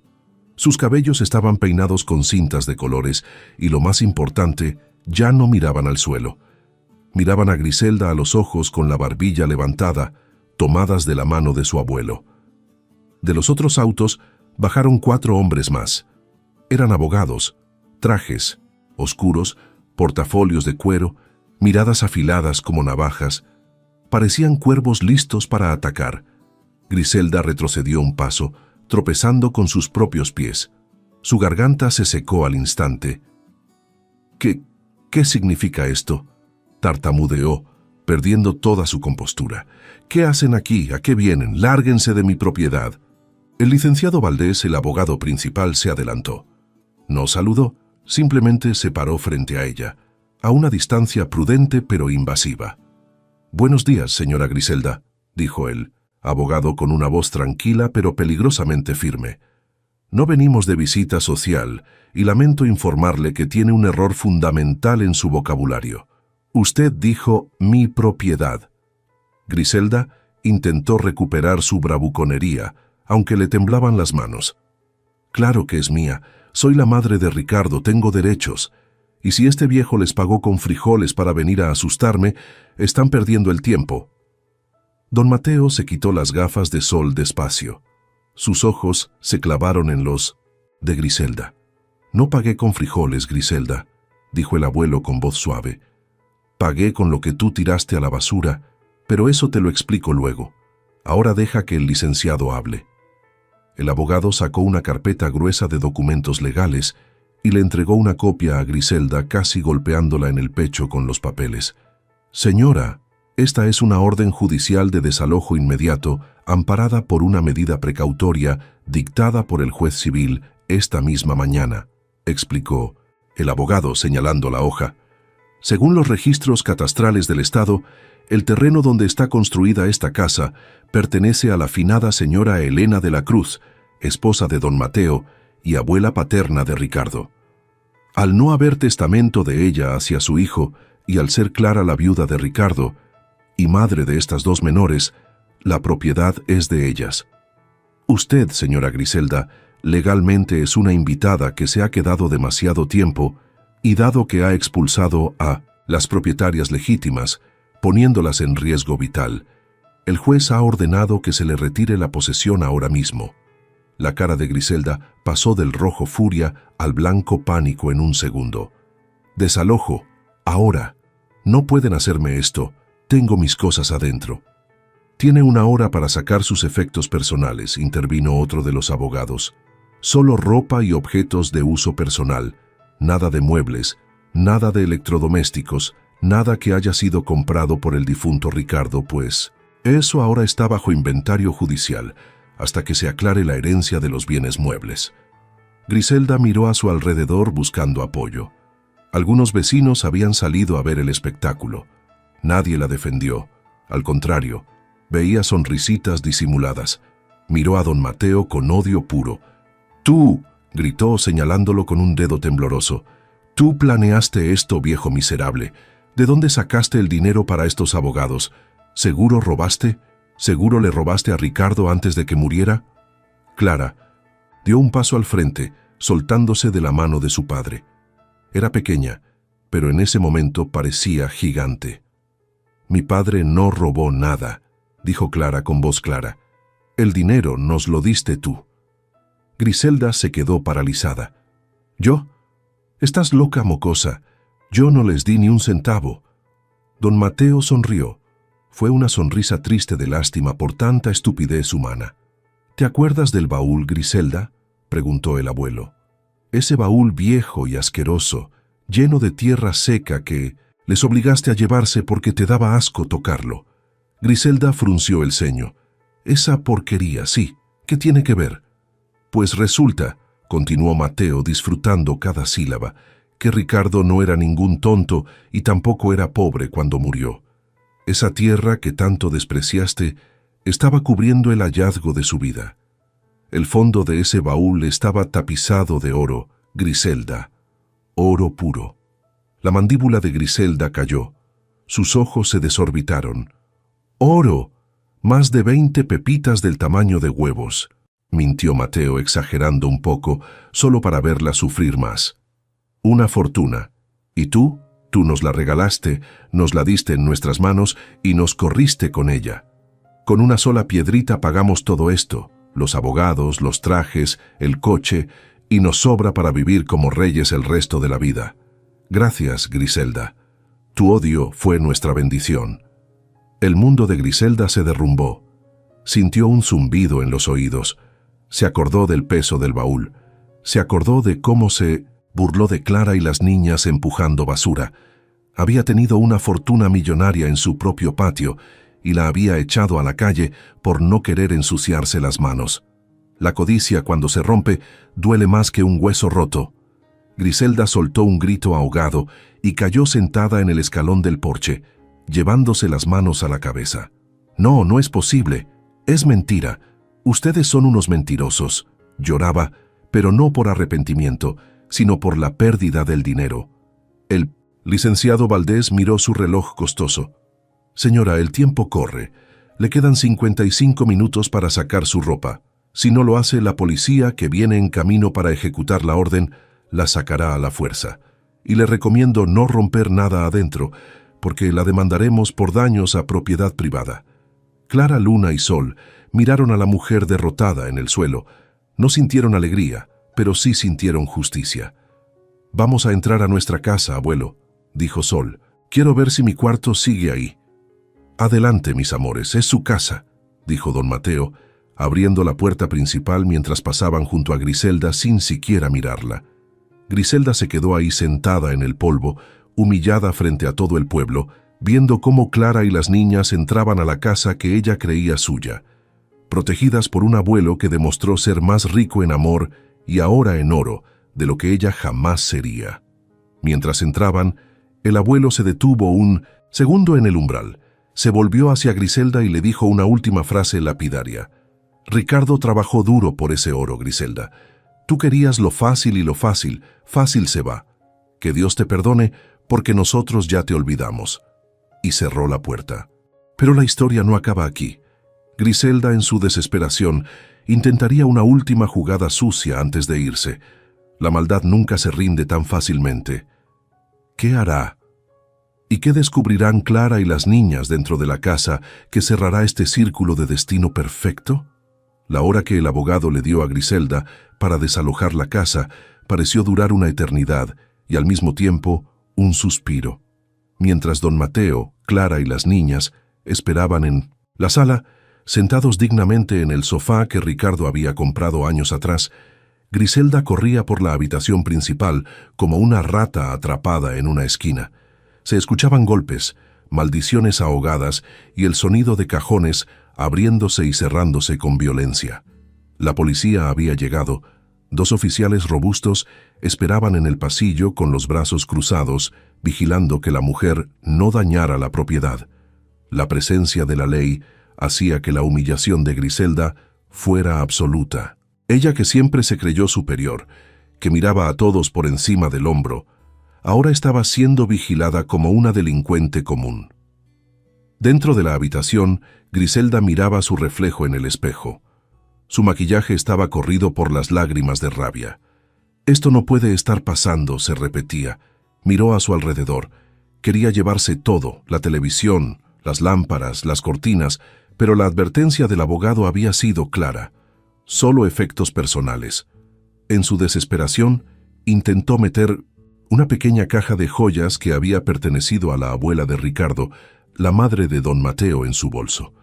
«Señora», dijo uno de los abogados que había entrado para supervisar, apareciendo detrás de ella como un fantasma.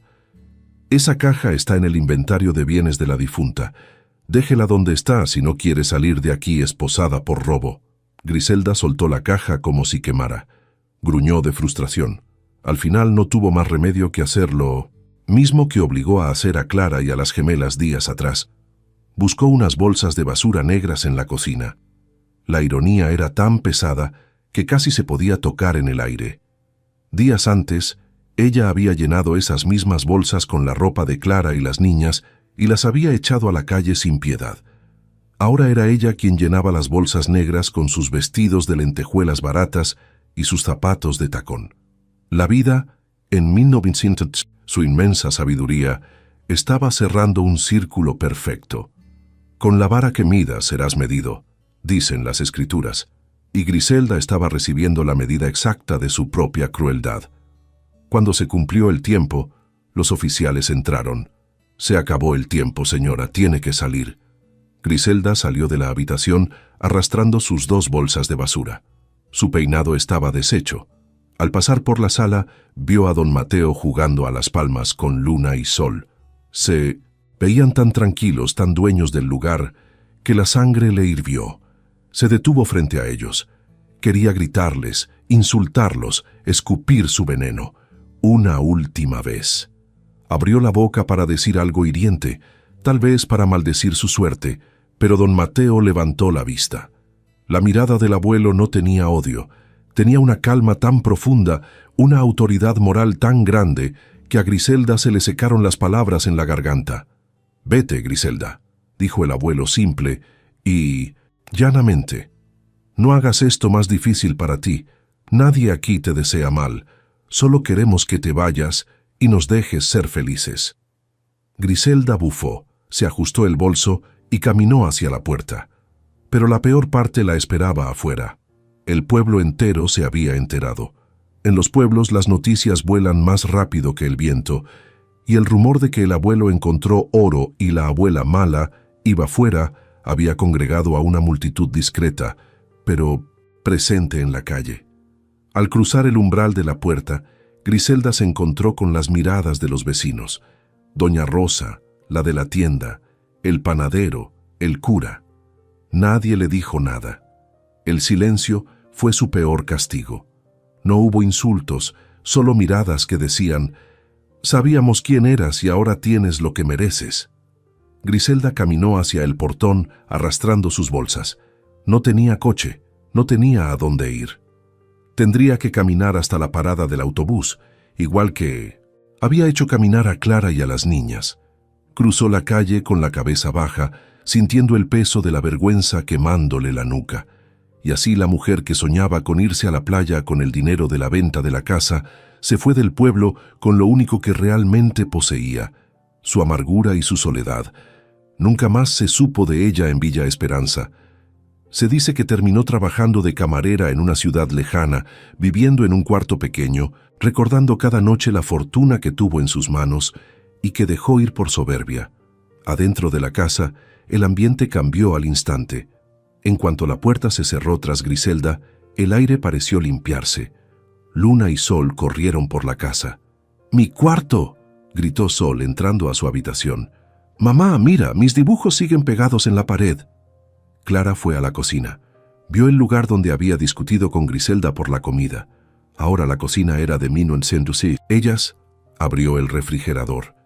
Estaba casi vacío, pero eso no importaba. «Abuelo», dijo Clara volviendo a la sala, «ahora sí es nuestra casa de verdad». Don Mateo, que estaba firmando los últimos papeles con el licenciado Valdés, asintió con una sonrisa cansada pero feliz. «Es suya, mis amores, de papel y de piedra. Nadie la sacará de aquí nunca más. Y yo, bueno, si ustedes me dan permiso, voy a traer mi catre para cuidarlas». «¡No!», gritó Luna, abrazándolo por las piernas. «Tú vas a dormir en el cuarto grande, en la cama de papá y mamá. Tú eres el jefe de la familia ahora». Los abogados se despidieron con respeto, prometiendo gestionar todo lo referente a la herencia y las cuentas bancarias que se abrirían para asegurar el futuro de Clara y las niñas hasta que fueran mayores de edad. Esa noche no durmieron en el suelo. Don Mateo preparó una cena sencilla, pero deliciosa en la cocina de gas. Clara y las niñas se bañaron con agua caliente en una ducha de verdad y al momento de dormir, el abuelo las arropó en sus propias camas. Pero antes de apagar la luz, Clara sacó algo de su bolsillo. Era la foto arrugada de Ricardo. La puso sobre la mesita de noche.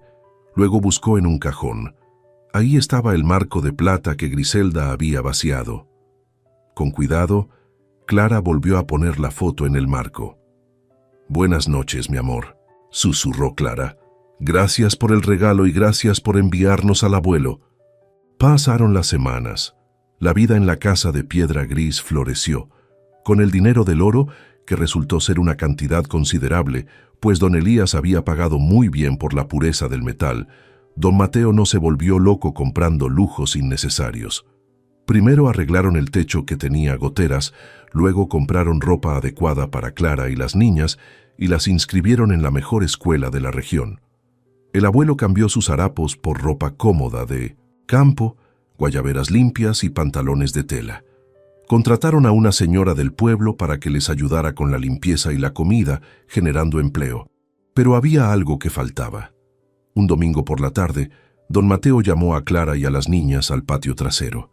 Había contratado una camioneta para traer algo desde su vieja choza en el cerro, que ahora quedaba abandonada, aunque Mateo iba a veces a alimentar a las gallinas que regaló a un vecino. Tiombo. Camión bajaron un objeto pesado. Era el baúl. Sí, el mismo baúl viejo, oxidado y abollado que había contenido el tesoro. Algunos dirían que era un trasto viejo que debía ir a la basura, que era un recuerdo feo de los días de dolor. De hecho, un vecino le sugirió a don Mateo: «Oiga, don Mateo, tire esa chatarra, se ve fea en una casa tan bonita». Pero don Mateo negó con la cabeza. «Esta chatarra salvó a mi familia», dijo el abuelo. «Esta chatarra nos enseñó que la bendición de Dios viene a veces disfrazada de prueba. No la vamos a tirar, la vamos a honrar». Clara, Luna y Sol trajeron lija y pintura. Durante 2 días, abuelo, hija y nietas trabajaron en el baúl. Lijaron el óxido con paciencia, limpiaron el metal hasta dejarlo liso y luego tomaron una decisión audaz. Lo pintaron de color dorado brillante. No era oro real, era pintura, pero brillaba bajo el sol como si fuera el metal precioso que una vez cargó. Una vez seca la pintura, don Mateo lo colocó en el lugar más visible de la casa. Justo en el jardín delantero, junto a la entrada principal, lo llenaron con la mejor tierra negra, la misma tierra fértil que Clara quería usar para plantar verduras, y sembraron en ella las flores más hermosas: geranios rojos, margaritas blancas y lluvia de oro. El baúl dorado se convirtió en un símbolo en el pueblo de Villa Esperanza. La gente que pasaba por la carretera se detenía a mirarlo. Veían aquel objeto de trabajo convertido en un vaso de flores, resplandeciendo orgulloso. «¿Por qué tiene ese baúl ahí, don Mateo?», le preguntaban los curiosos. Y don Mateo, sentado en su mecedora en el porche, viendo jugar a sus nietas sanas y felices en el jardín, siempre respondía con la misma historia. Les contaba sobre Ricardo, el padre trabajador. Les contaba sobre la abuela que despreció la basura y les contaba cómo una madre y sus hijas inocentes encontraron la fortuna porque estuvieron dispuestas a ensuciarse las manos para ayudar a su abuelo.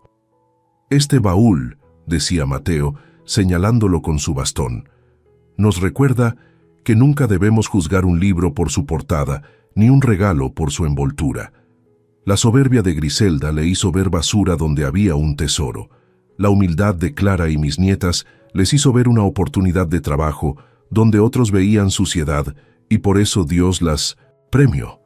Con el tiempo, Luna y Sol crecieron, se convirtieron en mujeres jóvenes, estudiosas y de buen corazón. Nunca les faltó nada, pero don Mateo se aseguró de que nunca se les subiera el dinero a la cabeza. «El dinero es abono, mis amores», les decía. «Sirve para que crezcan las cosas buenas, pero si lo amontonas y no lo usas bien, solo apesta». Ricardo, desde algún lugar del cielo, seguramente miraba esa casa. Veía a su esposa y a sus hijas graduarse. Veía a su suegro envejecer con dignidad y amor, y veía su viejo baúl de campo, ahora lleno de vida y flores, cuidando la entrada de su hogar. Su último viaje a la sierra no fue en vano. Su sacrificio valió la pena. Amigos y amigas de Cuentos de Viuda, esta historia llega a su fin, pero su mensaje se queda en el corazón, especialmente en esta época tan mágica y significativa que es la Navidad. Vivimos en un mundo que a menudo nos empuja a buscar el brillo exterior, el regalo más caro, la apariencia perfecta. Como Griselda, muchas veces corremos detrás de lo que reluce, los coches, las casas, la ropa de marca, y en esa carrera desenfrenada despreciamos lo que parece viejo, humilde o sin valor. Despreciamos la paciencia, el trabajo duro, la bondad silenciosa. Griselda tuvo una fortuna en sus manos y la tiró porque venía cubierta de tierra, porque no era lo que ella esperaba. ¿Cuántas veces en nuestra propia vida hacemos lo mismo? ¿Cuántas veces rechazamos una bendición porque requiere esfuerzo, porque nos pide ensuciarnos las manos o porque no viene envuelta en el papel brillante que imaginábamos? Clara, Luna y Sol nos enseñaron que el verdadero oro no es solo el metal amarillo. El verdadero oro fue el amor incondicional que tuvieron por su padre y por su abuelo, las ganas de trabajar y de luchar juntas para no dejar que el hambre las venciera, y la valentía de enfrentar la adversidad con dignidad. El oro físico fue solo la recompensa añadida a un corazón puro y a una fe inquebrantable. En esta Navidad, mientras abrimos regalos y compartimos momentos con nuestros seres queridos, recordemos que los tesoros más grandes a menudo no se ven a simple vista. Están en la solidaridad, en la compasión, en la mano extendida, en el perdón, en la capacidad de ver la belleza y el valor donde otros solo ven despojo. Que esta historia nos inspire a mirar más allá de las apariencias, a valorar el esfuerzo y a recordar que el espíritu de la Navidad reside en el amor que damos y recibimos, no en lo material. La humildad siempre nos prepara para recibir lo que realmente merecemos. Y la justicia divina, al igual que la Navidad, siempre llega, trayendo consigo la esperanza y la renovación. Gracias de todo corazón por acompañarme en esta historia de lágrimas y triunfo. Ha sido un honor contarla para ti. Si sentiste alegría al ver a don Mateo, Clara y las niñas triunfar y a Griselda recibir su lección, te pido un último favor. Comparte esta historia con alguien a quien quieras mucho. Mándasela por WhatsApp o Facebook. Quizás alguien necesita escuchar hoy que la justicia divina existe y que la verdadera riqueza se encuentra en el corazón. Y no te vayas sin comentar victoria aquí abajo. Si lo escribes, estarás decretando que en tu vida también al final todo saldrá bien. Suscríbete a Cuentos de Viuda y activa la campanita. Mañana te espero con otra historia que te tocará el alma. Que Dios te bendiga mucho en esta Navidad y siempre. Hasta la próxima.